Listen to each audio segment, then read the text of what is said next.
बच्चों, ये exam series का पहला वीडियो है। आज मैं आपको नीट एग्जाम की पूरी जानकारी दूंगा। इस वीडियो को इस प्रकार बनाया गया है कि आप 2 महीने बाद देखें, 6 महीने बाद देखें, 2 साल, 10 साल बाद देखें। आपको नीट एग्जाम की सारी प्रिसाइज और महत्वपूर्ण जानकारी हमेशा मिलेगी। इस वीडियो में नीट एग्जाम क्या होता है, फीस क्या होती है, कैसे फॉर्म भर सकते हैं, एलिजिबिलिटी क्या है, किन किन कॉलेज में जा सकते हैं, कितने एम्स कॉलेज हैं, कितनी रैंक तक कौन सा कॉलेज मिलेगा, सिलेबस क्या है, पैटर्न क्या है, सब कुछ हम कवर करेंगे।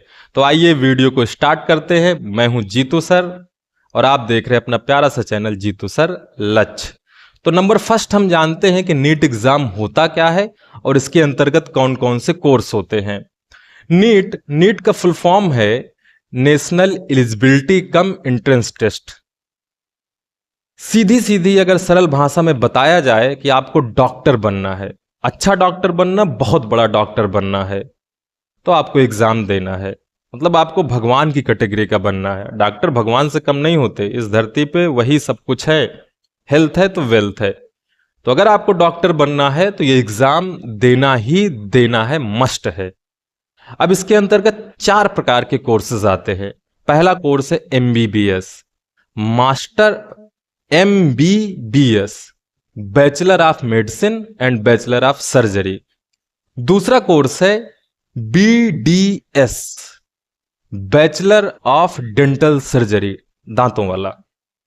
तीसरा कोर्स है इसके अंतर्गत, या तीसरा कोर्स आप पढ़ सकते हैं आयुष, आयुर्वेदा, योगा, यूनानी टेक्निक्स के बारे में जानकारी मिलती है, होम्योपैथी और नेचुरोपैथी इसके अंतर्गत ये आता, आयुष के अंतर्गत। और चौथा कोर्स इसके अंतर्गत होता है BVSC, bachelor of veterinary science. तो आपके पास 4 प्रकार के कोर्स हैं, MBBS, BDS, आयुष और चौथा कोर्स है आपके पास BVSC, वेटनरी साइंस। अच्छा, एक बात और बोल दूं, अगर आप स्टूडेंट हैं तो कॉपी पेन लेकर बैठें क्योंकि आगे बहुत महत्वपूर्ण बातें होने वाली। अगर गार्जियंस हैं तो नॉलेज में जरूर रखें। चलिए इसके दूसरे हिस्से पे चलते हैं कि एलिजिबिलिटी क्राइटेरिया क्या है और एज लिमिट क्या है। तो एलिजिबिलिटी क्राइटेरिया की बात करूं तो आपको 12th अपीयरिंग हो या 12th पास कर चुके हो, और जो एज लिमिट है, मिनिमम एज जो होनी चाहिए 17 साल। अब आप 17 साल कैसे समझें कि अगर मैं कहूं ये सेशन है 2024-25, तो 2024 में आप फॉर्म डालोगे, 2025 में आपका एग्जाम होगा और 2025 में अगर आपके नंबर अच्छे हैं तो आपको कॉलेज मिलेगा। अब 17 साल की एज आपकी 31 दिसंबर 2025 तक हो जानी चाहिए। यूं कहते हैं कि नीट 2025 की अगर हम बात करते हैं तो 31 दिसंबर 2025 तक आपकी उम्र 17 साल तक हो जानी चाहिए। और अपर लिमिट क्या है ना, आपकी मैक्सिमम एज क्या हो, तो कोई अपर लिमिट नहीं है। आप 25 साल के हो, 30 साल के हो, 35 साल के हो, 22 साल के हो, 18 साल के हो, 12th हो चुका है, आप इस एग्जाम को कभी भी दे सकते हैं। तो लोअर लिमिट, एज की जो लोअर लिमिट है वो 17 ईयर्स और अपर लिमिट है कोई लिमिट नहीं है। सेकंड बात करें कि इसके अंतर्गत जो फॉर्म है उसकी फीस क्या है। तो ये फीस घट बढ़ सकती है, लेकिन ये लगातार कई सालों से यही फीस चलती आ रही है। तो जो जनरल कैंडिडेट है उनकी फीस है 1700, जनरल कैंडिडेट की 1700, ओबीसी कैंडिडेट की जो फीस है वो है 1600। ओबीसी और EWS अगर फॉर्म डालना है तो उसकी फीस है 1600। और अगर बात करें SC ST फिजिकली हैंडीकैप्ड तो इनकी फीस है आपकी 1000 रुपए। 1700 जनरल कैंडिडेट, 1600 OBC और EWS, SC ST physically handicapped के लिए फीस है 1000। तो ये रही छोटी सी बात। अब आइए समझते हैं एग्जाम पैटर्न। ये इंपॉर्टेंट सेगमेंट है। आपको पता चल गया कि नीट के अंतर्गत कौन कौन से कोर्सेज है, क्या आप एग्जाम दे सकते हैं ये भी आप जान गए हैं, लेकिन एग्जाम का पैटर्न क्या है। तो सीधे शब्दों में कहें 180 क्वेश्चन आते हैं, 720 मार्क्स का पेपर होता है। अब 180 क्वेश्चन कैसे आते हैं, आपके 3 सब्जेक्ट होते हैं, फिजिक्स, केमिस्ट्री, बायोलॉजी। लेकिन बायोलॉजी के भी 2 हिस्से हैं, बॉटनी और जूलॉजी। तो मैं अब टोटल 4 सब्जेक्ट काउंट करता हूं, फिजिक्स, केमिस्ट्री, बॉटनी, जूलॉजी। सभी के 45 45 45 45 क्वेश्चंस आते हैं। मतलब फिजिक्स के भी 45, केमिस्ट्री के भी 45, जूलॉजी के भी 45 और बॉटनी के भी 45। प्रत्येक क्वेश्चन 4 नंबर का होता है। प्रत्येक क्वेश्चन 4 मार्क्स का होता है सही आंसर के लिए, और गलत मार्क्स के लिए, गलत उत्तर देने के लिए आपको -1 नंबर, मतलब 1 नंबर कट जाते हैं। अब पेपर का एक सेगमेंट है। पेपर के 2 सेक्शन होते हैं, सेक्शन ए, सेक्शन बी। थोड़ा सा मैं इसको अगर इलेबोरेट करना चाहूं कंप्लीट इंफॉर्मेशन में, तो पेपर के जो 45 क्वेश्चंस हैं 4 सब्जेक्ट के, फिजिक्स, केमिस्ट्री, जूलॉजी, बॉटनी, इसके 2 सेक्शन बांटे गए हैं। सेक्शन ए में सभी के 35 प्रश्न आएंगे। मतलब सेक्शन ए में 35 क्वेश्चन आएंगे, आपको 35 के 35 करने हैं। मतलब जो 35 क्वेश्चन आए 35 के 35 क्वेश्चन करने हैं। सेक्शन बी में फिजिक्स के भी 15, केमिस्ट्री के भी 15, जूलॉजी के भी 15 और बॉटनी के भी 15। लेकिन इन 15 में से केवल और केवल 10 अटेम्प्ट करने हैं, मतलब 5 आपको छोड़ने हैं। तो पेपर में 45 क्वेश्चंस आने हैं। 2 सेक्शन में पेपर है। पहले सेक्शन में सभी के 35 क्वेश्चन जो सारे करने हैं। दूसरे सेक्शन में 15 क्वेश्चंस में से कोई 10 क्वेश्चन ही करने हैं। तो ये रही एग्जाम पैटर्न की। किसी भी एग्जाम को देने के लिए उसका पैटर्न समझना जरूरी है।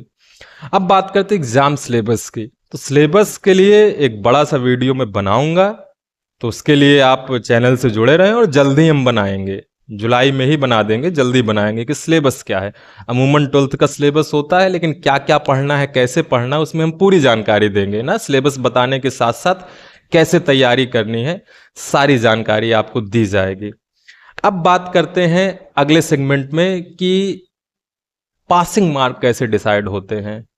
तो पासिंग मार्क का एक जनरल सा क्राइटेरिया है कि जनरल कैंडिडेट, मतलब अनरिजर्व्ड कैंडिडेट के 50% नंबर होने चाहिए। 50% का मतलब है कि 50%। अगर 720 है, 720 मार्क्स का पेपर है, तो 360 नंबर आने चाहिए। तो आप नीट क्वालिफाइड माने जाएंगे। आपको कॉलेज मिलेगा कि नहीं मिलेगा वो कहानी बड़ी खतरनाक है, तो उसको आगे डिस्कस करना है। मतलब 50% नहीं, 50% नंबर होने चाहिए। एक मैंने आइडिया दिया कि इतना है तो इतना इतना। और SC ST OBC, physically handicapped, EWS, इन सब के लिए 40%, मतलब 100 में से 40 नंबर आपके होने चाहिए। तो जनरल कैंडिडेट 50%, बाकी अदर कैंडिडेट के लिए 40%। लेकिन कॉलेज ऐसे नहीं मिलता। तो मेन कहानी ये है कि सर जी ये कॉलेज कैसे मिलेगा, एम्स की सीटें कितनी हैं। तो मैं एक जनरल सा आइडिया देता हूं। सारी बातों के लिए 2024 का आधार मान लेते हैं। 2024 के आधार पे 2024 में इस एग्जाम को 23,33,000 समथिंग बच्चों ने दिया था, या मोटा मोटा कहें 24 लाख बच्चों ने इस एग्जाम को दिया था। 2023 में 21 लाख के आसपास था। तो आने वाले सालों में हम उम्मीद कर सकते हैं कि 25 से 30 लाख बच्चे इस एग्जाम को देंगे आने वाले 4-5 साल में। हर साल ये एग्जाम होता है। इस एग्जाम को NTA कराता है, नेशनल टेस्टिंग एजेंसी। तो मोटा मोटा आइडिया लगा लें कि 24 लाख बच्चे पेपर दे रहे हैं। उसमें से 24 लाख में 56% लोगों को नीट, हर साल पिछले 6 साल का मैं आंकड़ा देख रहा हूं कि 56% लोगों को नीट कहती है कि आप पास है, आप एलिजिबल है। आप government college, private college, semi government college में एडमिशन के लिए अप्लाई कर सकते हैं। फिर आपके रैंक के हिसाब से आपको कॉलेज मिलेगा। तो 56% लोगों को लगभग जैसे 24 लाख में से 13 लाख, 12 से 13 लाख बच्चों को हाँ नीट मानती है कि आप क्वालिफाइड है। अब आप काउंसलिंग में जाइए, आपको कॉलेज मिलेगा कि नहीं मिलेगा ये बाद में डिसाइड होगा। अब कॉलेज कैसे मिलता है, तो कॉपी पेन लेके बैठ जाइएगा, चीजों को समझिएगा। पहले मैं बात करता हूं एमबीबीएस। इसका जो सबसे प्रमुख कोर्स है वो एमबीबीएस है। इसकी सारे कॉलेजों की बात करें, एम्स की, गवर्नमेंट की, सेमी गवर्नमेंट की, प्राइवेट कॉलेजों की, जो नीट के थ्रू है, लगभग लगभग 1,10,000 सीट्स होती हैं एमबीबीएस। 1,10,000 बच्चे एमबीबीएस कर सकते हैं, मतलब एक बड़ी, बहुत बड़ी अपॉर्चुनिटी, मैं तो कहूंगा बहुत बड़ी अपॉर्चुनिटी है। एमबीबीएस आप किसी दूसरे मतलब बहुत प्रतिष्ठित इंस्टीट्यूट से भी ना करें, लेकिन जो कॉलेज एमबीबीएस करा रहा है तो समझ लीजिए कि जीवन में आपको बहुत कुछ सीखने को मिल रहा है, आप एक अच्छे डॉक्टर बन गए हैं। तो एमबीबीएस की जो सीट्स हैं वो है 1,10,000 के आसपास। एमबीबीएस में एम्स, अगर बात करें एम्स की, तो देश में इस समय 20 एम्स हैं। देश में इस समय 20 एम्स कॉलेज हैं। उसमें सबसे कम सीटें हैं एम्स राजकोट और एम्स मदुरई में, लगभग लगभग 50 सीट है। एम्स जम्मू में 62 हैं, बाकी ज्यादातर में 100 हैं, कुछ में 125 सीटें हैं। और एम्स दिल्ली में 132 सीटें हैं, जिसमें से 7 फॉरेन रिजर्व है, मतलब फॉरेन नेशनल के लिए रिजर्व कर दी गई हैं। तो अगर एम्स में आपको जाना है, एम्स में आपको जाना है तो 2100 सीट मान लीजिए, या यूं कह दें 2100 रैंक तक, या लगभग 1,500 रैंक तक आपकी है, तो आपको एम्स मिलने के चांसेस हैं बहुत ज्यादा। एम्स में 2100 सीटें बहुत कम नहीं होती। अभी बड़ी बात चल रही थी कि सर जी 60 सीटें हैं, 67 के तो फर्स्ट स्थान है, ऐसा नहीं है। दिल्ली एम्स में 132 सीटें हैं। बहुत सारे एम्स में से जैसे भोपाल हो गया, उनमें 125 सीटें हैं। बहुत सारे एम्स उसमें 100 सीटें हैं, कुछ में 62, कुछ में 50। तो एम्स से मतलब एमबीबीएस करना तो फिर मतलब बहुत अच्छी बात है, बहुत अच्छी बात है। लेकिन फिर भी आपके पास चांस है 1,10,000 सीटें। उसके बाद बात करें BDS. BDS bachelor of dental surgery, इसकी लगभग 28,000 सीटें हैं। लगभग बात है, और मैं एग्जैक्ट आंकड़ा दूं तो 28,056 सीटें थी। तो एग्जैक्ट आंकड़े की बात नहीं कर रहे हैं, ये साल दर साल बढ़ते जाएंगे। तो जो वीडियो देख रहे हैं वो समझ लें कि इससे कम सीटें तो नहीं रहने वाली, इससे कम और इससे कम, इससे ज्यादा ही सीटें अगले साल आपको मिलेंगी, थोड़ा बहुत। तो 28,000 सीटें लगभग इसकी हैं। उसके बाद बात करें आयुष की, आयुर्वेदा, योगा, यूनानी टेक्निक्स, होम्योपैथी, नेचुरोपैथी आदि की जो सीटें हैं वो लगभग 50,000 हैं। काफी ज्यादा सीटें होती हैं। डेंटल की 28,000, आयुष की 50,000, और लास्ट में बचता है वेटनरी साइंस। तो वेटनरी साइंस की जो सीटें हैं बेटा, वेटनरी साइंस की सीटें हैं सबसे कम 525। तो आपको नीट के थ्रू लगभग लगभग ये 1,88,000 के आसपास जाएगा।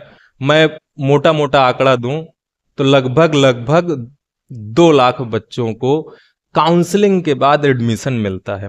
क्वालिफाइड होते हैं 12 से 13 लाख, उनमें से 2 लाख को कॉलेज मिल सकता है। आप डॉक्टर बन सकते हैं, और देश में यार सबसे बड़ी जरूरत डॉक्टरों की है। मैं चित्रकूट में रहता हूं, मुझे कोई थोड़ी सी भी बड़ी इंजरी हो जाए, बड़ा रोग हो जाए, इधर उधर भागना पड़ता है। तो यार हमारे शहर के बच्चों, निकलो, नाम कमाओ, हॉस्पिटल खोलो, बड़े हॉस्पिटल में जाओ, गवर्नमेंट डॉक्टर बनो, स्वास्थ्य की हालत सुधार दो। स्वास्थ्य की हालत आप लोग को ही सुधारनी है। और तैयारी कैसे करनी है, सिलेबस क्या है, इस पर मैं पूरा वीडियो एक बार फिर से बनाऊंगा, तो ध्यान से पढ़ना है। मैं एक बार पूरी बातें जल्दी जल्दी रिवाइज कर दूं। सबसे पहली चीज, कोर्स क्या है, तो MBBS, BDS, Ayush, BVSc. Age limit क्या है, 17 साल। अपर लिमिट क्या है, कोई अपर लिमिट नहीं है, बस आपको पेपर देना है। 30 साल, 35 साल, कोई भी एज हो। उसके बाद फीस क्या है, 1700, 1600, 1000 पीछे डिस्कस किया गया है। कितने परसेंटाइल पे आपका हो सकता है, तो general candidate 50 percentile, SC ST OBC 40 percentile होने चाहिए, तब आपको मतलब ये माने जाएंगे कि आपने एग्जाम निकाल ले। फिर कॉलेज कितने बच्चों को मिलेगा, तो सबसे इंपॉर्टेंटली हम बोल सकते हैं कि 2 लाख बच्चों को मिलेगा। 2 लाख में से एमबीबीएस की सीट लगभग 1,10,000 है। तो दोस्तों, प्यारे बच्चों, पढ़ते रहिए। और नीट में हम उम्मीद करते हैं कि इस साल स्कैम हुआ, नीट 2024 में स्कैम हुआ है। मैं वीडियो में जिक्र भी कर दूं कि स्कैम हुआ है। मैं ही कभी 2-4-6 साल बाद देख रहा हूं तो मुझे याद रहे कि हाँ, पहली बार देश में पहली बार नीट के एग्जाम में स्कैम हुआ है। इसकी पुष्टि भी की गई है। अब सरकार ने कितना माना कितना नहीं माना आप लोग लगातार देख रहे होंगे। कई बच्चों ने सुसाइड भी किया। तो मैं ये भी कहूंगा यार, तैयारी करिए। नहीं होता कोई बात नहीं, जीवन में बहुत सारे रास्ते हैं। अरे यार, एक रास्ते के 1000 रास्ते हैं। आज मैं पढ़ा रहा हूं, कल भगवान ना करे, मेरा तो जीवन है, जब तक मेरे हाथ चलते रहेंगे, पैर चलते रहेंगे, मुंह चलता रहेगा, पढ़ाता रहूंगा, क्योंकि ये मेरा जुनून है। लेकिन मेरे पास तब भी बहुत सारे ऑप्शन होंगे। मैं एक बात है कह रहा हूं कि जीवन में ऑप्शन की कमी नहीं है। तो दिल लगाकर तैयारी करिए।